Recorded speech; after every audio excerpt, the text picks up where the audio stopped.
presented by Gauri Mata Entertainment.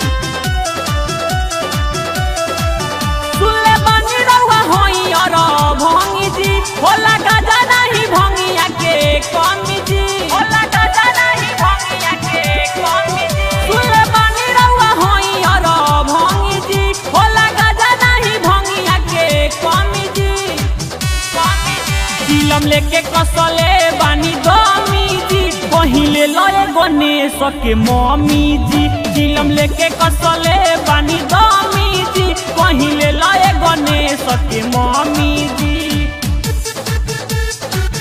Music Bai Sharda studio बेलोर बाजार।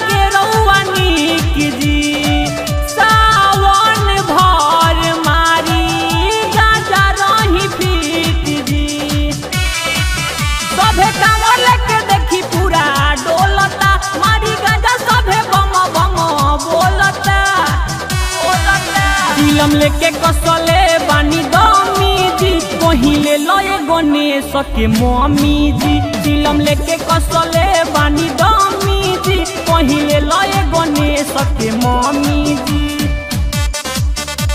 Presented by Gauri Mata Entertainment.